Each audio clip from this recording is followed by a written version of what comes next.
계시록 2장 8절에서 11절 말씀입니다. 요한계시록 2장 8절에서 11절.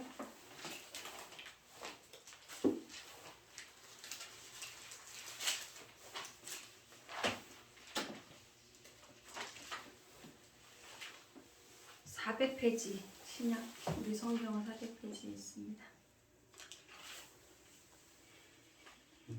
다 찾으셨지요? 8절에서 11절 같이 읽겠습니다. 시작. 서머나 교회의 사자에게 편지하기를 처음이요 나중이요 죽었다가 살아나신 이가 가라사대 내가 네 환난과 궁핍을 아노니 실상은 내가 부요한 자니라. 자칭 유대인이라 하는 자들의 해방도 아노니 실상은 유대인이 아니요 사단의 회라. 내가 장차 받을 고난을 두려워 말라. 볼지어다 마귀가 장차 너희 가운데서 몇 사람을 옥에 던져 시험을 받게 하리니 너희가 10일 동안 환난을 받으리라. 내가 죽도록 충성하라. 그리하면 내가 생명의 면류관을 내게 주리라. 귀 있는 자는 성령이 교회들에게 하시는 말씀을 들을지어다. 이기는 자는 둘째 사망의 해를 받지 아니하리라. 아멘. 샬롬. 20대 초반에 기도원을 많이 다녔던 때가 있었습니다. 많이 다녔었습니다. 가까운 영락 기도원도 많이 다녔고요. 근데 어느 기도원인지 기억이 나지 않지만 강대상 쪽을 보면 거기 이런 말이 있었어요. 죽도록 충성하라. 그래서 죽도록 충성하라. 아니 예수 믿다가 죽으란 소리인가? 아니면 죽어도 충성을 해야 되나? 이런 생각을 했었습니다. 근데 그것이 번역의 문제라는 것을 생각하지도 못했습니다. 성경을 볼 때 번역 과정에서 일어날 수 있는 오역에 대해 충분히 우리는 고려하고 인식을 해야 됩니다. 그래서 성경의 언어인 구약의 히브리어, 헬라어, 신약의 이런 헬라어 같은 원어의 의미를 살피는 것은 그래서 매우 중요합니다. 이 문구는 죽도록 충성하라는 이 문구는 오늘 우리가 읽은 이 본문에도 있습니다. 소아시아, 지금의 터키 지역에 있는 그 7교회 중 서머나 교회에게 하신 말씀입니다. 무슨 말씀을 하시는지 앞부분은 같이 읽으면서 정리해 보도록 하겠습니다. 읽으셨지만 8절을 여러분들만 한번 읽어주시겠습니다.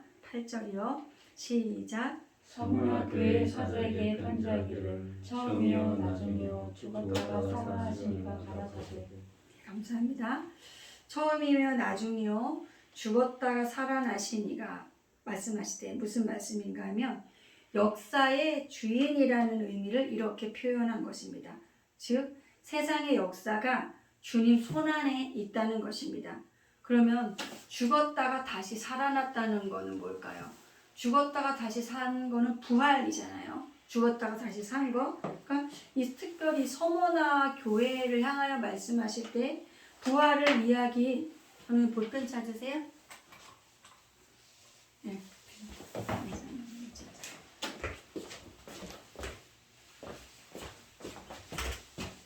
서머나 교회의 이야기를 할 때 이 부활을 이야기할 이유가 있었을까?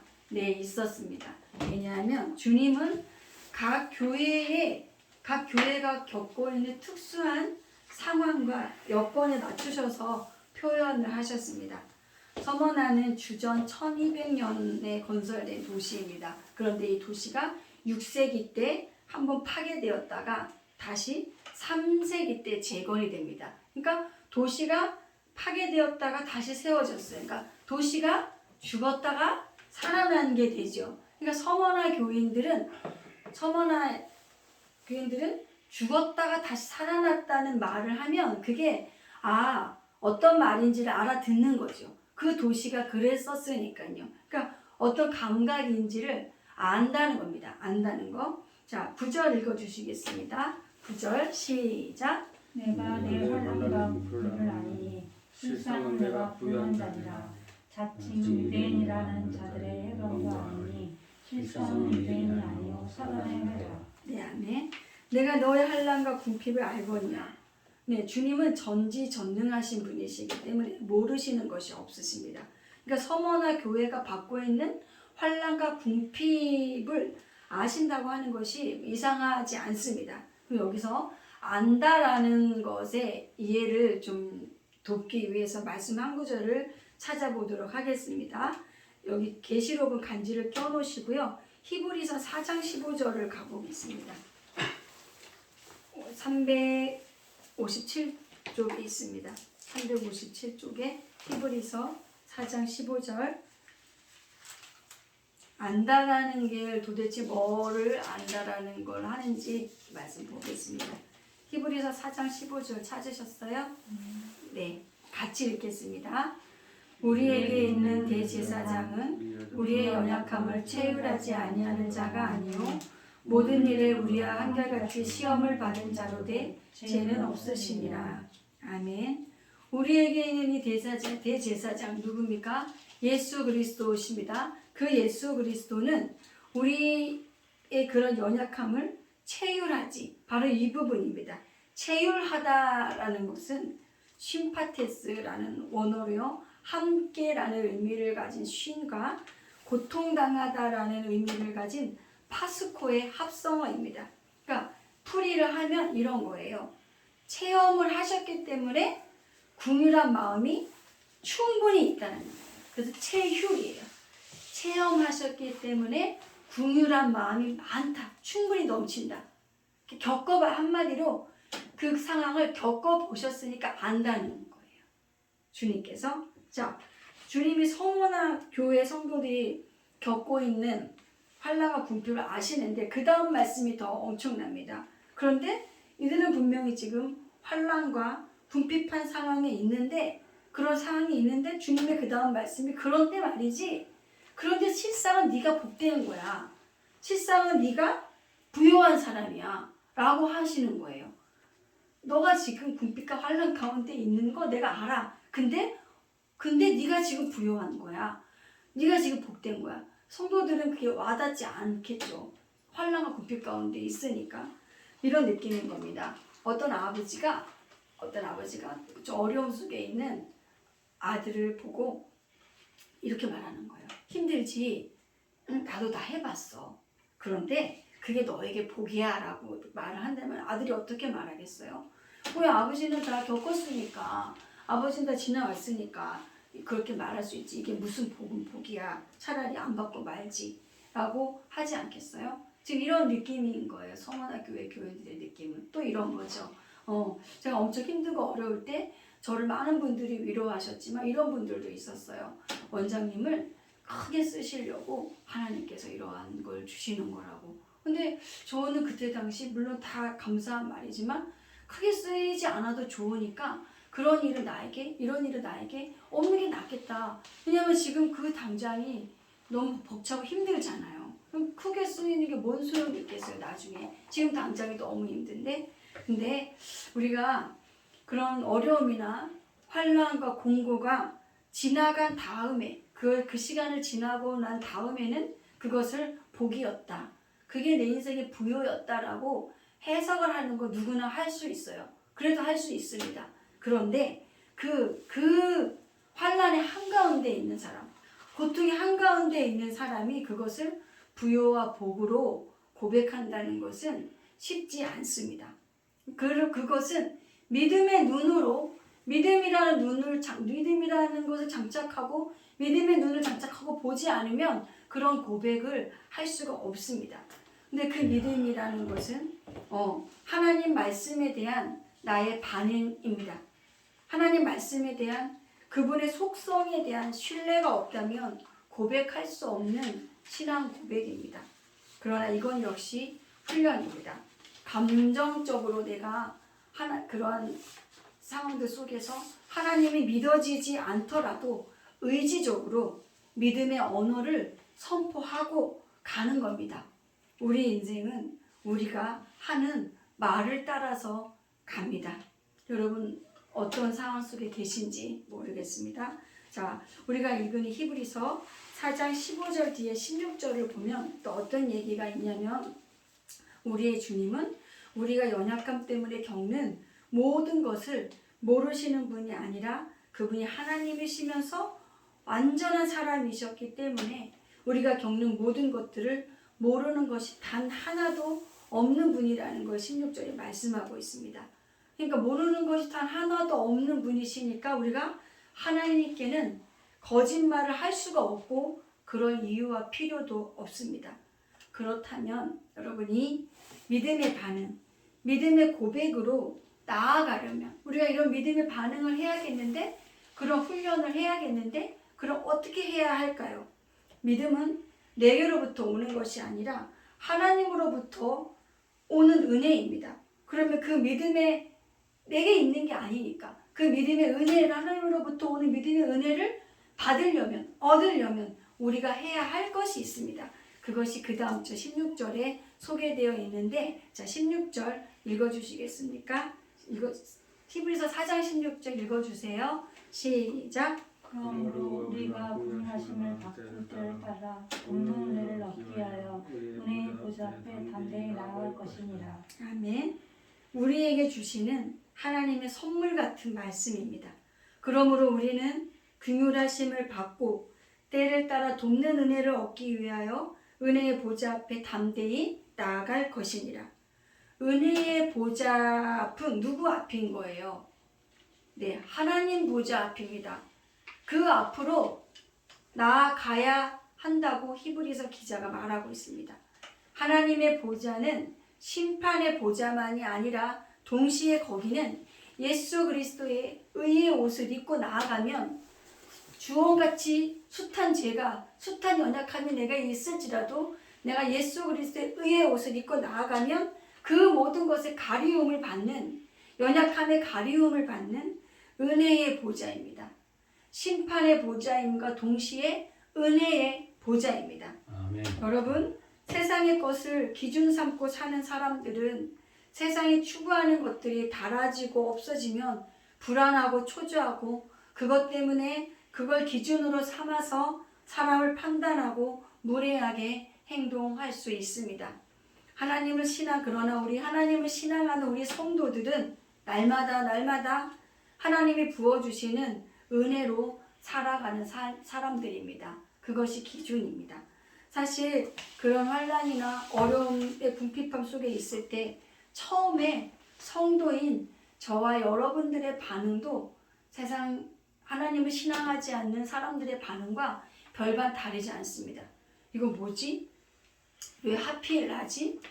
왜 하필 우리 집이지? 이런 의문이 풀리지 않을 수 있습니다. 왜 나에 이런 거지? 그러나 시간이 갈수록 고통의 밤이 깊어질수록 성도의 내면에서는 무언가가 올라오기 시작합니다. 저 밑에서 올라오기 시작합니다.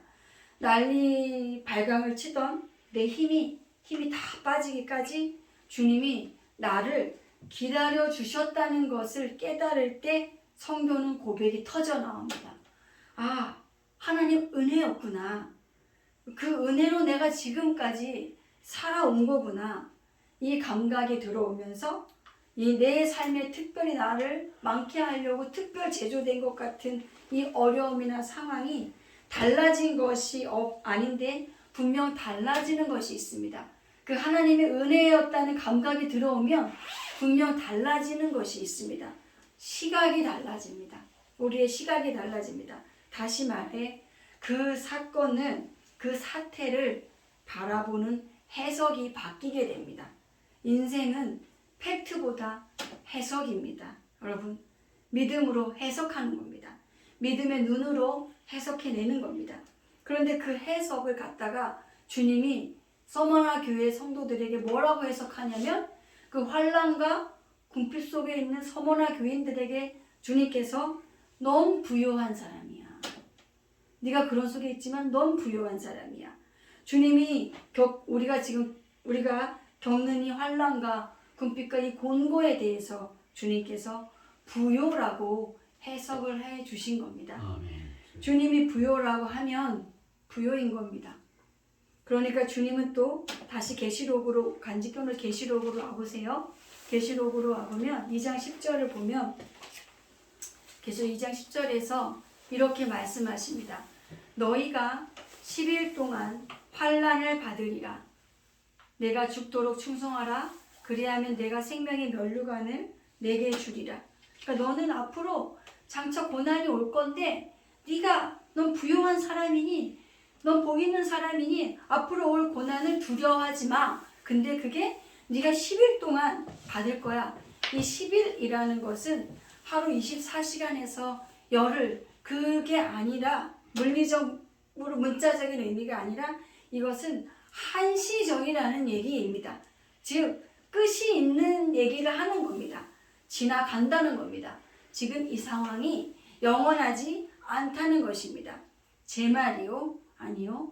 주님께서요. 그 뒤에 가면 계시록 뒤로 가면 1000년 동안 왕노릇 한다는 말씀이 나옵니다. 이것은 뭘 말씀하는가 하면 고난이 10년이면 왕노릇은 1000년이라는 겁니다. 보통 남는 장사가 아니죠. 남아도 그렇죠 여러분? 그러나 우린 연약함을 입고 있기 때문에 이 10일이 죽음과도 같이 길게 느껴질 수는 있습니다.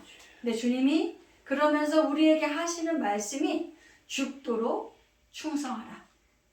그리하면 내가 생명의 면류관을 주신다. 그러면 네가 이제 그러한 것들을 이 한시적인 고통의 시간에 네가 해야 될 게 있는데 네가 죽도록 충성해 내는 거야. 자, 이 말씀을 한번 보겠습니다. 죽도록 충성하라는 말은 우리가 종일, 주일이면 종일 교회에 붙어 있어라 라는 말씀도 아니고 몸이 부서져라 교회에 충성, 봉사하라는 말씀도 아닙니다. 물론 그것이 잘못했다는 건 절대 아닙니다. 충성이라는 원어를 보면은요, 신실함, 진실함, 믿음이라는 의미를 갖고 있습니다. 충성이라는 것의 원어 속에 보면 신실함, 진실함, 믿음, 즉 죽는 날까지 네가 그 죽는 날까지 신실한 믿음으로 살아가는 삶의 태도를 가지라는 겁니다. 그러면 생명의 면류관은 내 것이다라는 게 말씀이신 것이죠. 여러분, 신실함이나 진실함이나 믿음이라는 것은 이러한 종류의 것들은 우리들에게서 나오는 것이 아닙니다. 우리들에게는 어째부터 그런 게 없어요. 우리들에게 것이 아닌 이것은 하나님의 속성입니다. 하나님의 것입니다. 그 하나님의 속성이 나에게로 오게 하려면 어떻게 해요? 받아야 되잖아요. 그러려면 오늘 말씀대로 은혜의 보좌 앞으로 우리의 모든 걸 체휼하셔서 아시는 그 보좌 앞으로 나아가야 한다는 말씀입니다. 자, 미국 보스턴 한 정신병원 구호소 지하 독방에 14살 된 여자아이가 수용이 되었습니다. 이 아이는 누구와도 이야기를 하지 않습니다. 사람이 다가가려고 하면 괴성을 질러서 도대체 그 아이에게 다가갈 수가 없습니다. 이 아이의 아버지는 알코올 중독이 되어서 가족을 버리고 집을 나갔고 엄마는 8살 때 운명하고 말았습니다. 그래서 몸이 건강한 언니만 다른데 입양이 되고 앞을 보지 못하는 이 여자아이와 폐병이 걸린 남동생만은 이러한 보호소에 있게 되었습니다. 그러나 소녀는 남동생을 돌보지만 어느 날 남동생마저 죽고 맙니다. 그러자 소녀는 그 누구와도 대화도 만남도 하지 않습니다. 사람만 다가가면 괴물 같은 소리를 지르고 난리를 치는 통에 의사들도 소녀의 케어를 포기한 그런 상태였습니다. 그렇게 지하 수용소 독방에 지내는 이 소녀에게는 죽음만이 남아있는 것처럼 보였습니다. 그때 병원에서 은퇴한 간호사인 로라 할머니가 이 소녀의 사연을 듣고 찾아갑니다. 개성을 지르다 벽을 향해 돌아앉은 이 소녀를 향해 마치 다정한 손녀에게 이야기하듯이 말을 건넵니다. 미동도 하지 않는 소녀에게 이 할머니는 매일이다시피 찾아가서 한두 시간씩 이런저런 세상 이야기를 이 소녀에게 들려줍니다. 그렇게 한 1년여의 시간이 지난 날이었습니다. 어느 날 이 로라 할머니가 산보를 할 때 예쁘게 피어있는 들국화를 봅니다. 소녀가 생각난 할머니는 꽃다발을 만들어서 꽃다발을 만들어 갖고 와서 그날로 여전히 벽을 보고 뒤돌아서 앉아있는 소녀에게 들이밀어 놓습니다. 그리고 언제나처럼 세상 이야기를 들려줍니다. 오늘 들에 갔더니 아름다운 두굴카가 피어있길래 네 생각이 나서 이걸 꺾어왔어. 그런데 언제나처럼 벽만 쳐다보고 있던 소녀가 이날은 돌아앉으며 입을 떼는 것입니다. 내 생각을 다 했어요? 라는 것입니다. 그때부터 소녀와 할머니와 대화가 시작되었고 소녀는 2달 반 만에 병원을 퇴원하고 시각장애인 학교에 입학을 합니다. 그 후 극적인 수술을 통해서 눈을 수술하게 되고 시력을 회복한 후 그녀가 졸업할 때는 전체 학생들을 대상으로 강연을 연설을 할 정도로 훌륭한 학생이 됩니다. 그녀가 바로 우리가 잘 아는 헬렌 켈러의 스승님이신 앤 설리반 선생님입니다. 이 앤 설리반 선생은 열병으로 세상에 태어나서 2달 반 만에 청력과 시력을 잃어버린 아이, 의사도 포기할 수밖에 없었던, 또 부모도 그 아이를 도울 수 없었던 헬렌 켈러에게 인생의 큰 빚을 줍니다. 이 이야기에 여러 포인트가 있지만 설리반이 자기가 어둠이 어떤 것인지, 자기가 앞을 보지 못했기 때문에 어둠이 어떤 것인지, 또 어둠의 세계에 산다는 것이 무엇인지 알았기 때문에 그 어둠의 시간의 경험과 감각이 온몸으로 그녀가 체휼했기 때문에 이 헬렌 켈러를 향해서 포기하지 않는 에너지로 그것이 전환되지 않았을까요? 그래서 그 훌륭한 헬렌 켈러를 역사 속에 그녀는 죽었지만 지금도 살아서 많은 이들에게 소망을 주는 사람이 되게 하지 않았을까요? 자, 여러분, 사람이 어떤 환경과 처지에 처한다고 할지라도 나에게 진실하고 뜨거운 관심을 가져주는 한 사람이 있다면 그 사람은 절대 죽지 않습니다. 사라지지 않습니다. 빛을 발할 수 있습니다. 절대 저와 여러분을 포기하실 수 없는 한 분이 계십니다. 그분은 예수 그리스도이십니다. 우리를 사랑하시되 끝까지 사랑하십니다. 하나님의 은사와 부르심에는 후회하심이 없다고 말씀하셨습니다. 예수님께서 복음을 선포하시기 시작할 때 회당에 들어가셔서 이사야서 61장을 읽다가 나는 앞으로 이렇게 할 거야를 말씀하셨습니다. 마음이 상한 자를 고치고 옥에 갇힌 자를 놓아주고 포로된 자에게 자유를 주는 이 일에 내 목숨을 내놓겠다고 주님은 선포하시고 사역을 시작하십니다. 그분은 아십니다. 주님은 다 아십니다. 나와 같은 처지를 지금 여러분 우리 각자 겪고 있는 그 특수한 상황의 처지를 체휼하신 분이십니다. 사람 앞에는 나만 어려움 겪는 것 같아서 사람 앞에 드러내고 얘기한다는 것이 때로는 자존심이 상할 수도 있습니다. 마음이 무너질 수도 있습니다. 그러나 하나님 앞에는 그럴 것이 아무것도 없습니다. 그분은 다 아시니까요. 그저 나오시면 됩니다. 당장 그 보좌 앞으로, 은혜의 보좌 앞으로 나오시면 됩니다. 자, 여러분, 이제 이 2023년 더 이상 여러분이 보좌 앞에 나오는 것을 미루지 마시고 있는 모습 그대로 나오셔서 있는 모습 그대로 매일매일 그 앞에 서셔서 세월을 낭비하지 않고 정말 알차게, 정말 신실하게 하나님과 관계하고 살아가시는 저와 여러분의 복된 2023년이 되시기를 축원하고 축복합니다. 기도하시겠습니다. 하나님,